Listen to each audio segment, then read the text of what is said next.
ದೊಡ್ಡಬೋಳ್ಳಿ ಸರ್ಕಾರಿ ಪ್ರೌಢಶಾಲೆಯಲ್ಲಿ 80ನೇ ವರ್ಷದ ಸ್ವಾತಂತ್ರ್ಯ ದಿನಾಚರಣೆಯನ್ನು ವಿಜೃಂಭಣೆಯಿಂದ ಸಡಗರ ಸಂಭ್ರಮದಿಂದ ಶನಿವಾರ ಆಚರಿಸಲಾಯಿತು.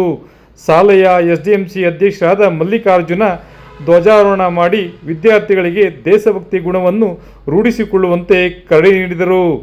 ಕಾರ್ಯಕ್ರಮಕ್ಕೂ ಮುನ್ನ ಗ್ರಾಮದ ಪ್ರಮುಖ ಬೀದಿಗಳಲ್ಲಿ ಘೋಷಗಳನ್ನು ಕೂಗುತ್ತಾ ಪಥಸಂಚಲನ ನಡೆಸಲಾಯಿತು. ವೇದಿಕೆ ಕಾರ್ಯಕ್ರಮದಲ್ಲಿ ಎಸ್ಎಲ್ಸಿ ಪರೀಕ್ಷೆಯಲ್ಲಿ ಉತ್ತಮ ಸಾಧನೆ ಮಾಡಿದ ವಿದ್ಯಾರ್ಥಿಗಳನ್ನು ಹಾಗೂ ರಾಜ್ಯ ಮಟ್ಟದ ಎನ್ಎಂಎಸ್ ಪರೀಕ್ಷೆಯಲ್ಲಿ ಸಾಧನೆ ಮಾಡಿದ ವಿದ್ಯಾರ್ಥಿಗಳನ್ನು ಅಭಿನಂದಿಸಿ ಗೌರವಿಸಲಾಯಿತು. ಶಾಲಾ ವಿದ್ಯಾರ್ಥಿಗಳಿಂದ ದೇಶಭಕ್ತಿ ಮೆರೆಯುವ ಹಾಡುಗಳನ್ನು ಸಾಂಸ್ಕೃತಿಕ ಕಾರ್ಯಕ್ರಮವನ್ನು ಆಯೋಜಿಸಲಾಗಿತ್ತು. ಕಾರ್ಯಕ್ರಮದ ವೇದಿಕೆಯಲ್ಲಿ ಮುಖ್ಯ ಶಿಕ್ಷಕರಾದ ನಾಗೇಂದ್ರ ಸ್ವಾಮಿ, ಎಸ್ಟಿಎಂಸಿ ಸದಸ್ಯರು, ಮುಖಂಡರಾದ ನಂಜುಂಡಸ್ವಾಮಿ, ರಾಜೇಶ್, ನಾಗೇಶ್, ಗಜೇಂದ್ರ, ನಂಜುಂಡಯ್ಯ, ಜಯಕೃಷ್ಣಮೂರ್ತಿ, ಸತ್ಯ, ನಿಂಗಮ್ಮ, ಪೂರ್ಣಿಮಾ ಸೇರಿದಂತೆ ಪೋಷಕರು, ಮಕ್ಕಳು ಉಪಸ್ಥಿತರಿದ್ದರು. ವಿಶೇಷ ವರದಿ Maganur M Shivakumar, ಮಾಮರ media, Malavalli.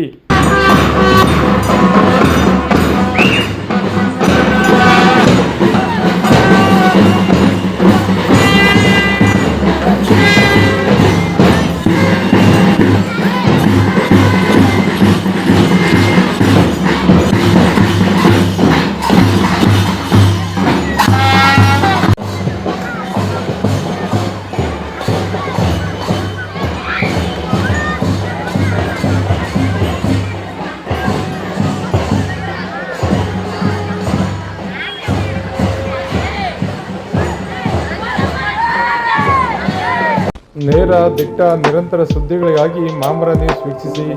Subscribe ಆಗಿ. ಧನ್ಯವಾದಗಳು. ಶುಭ ದಿನ.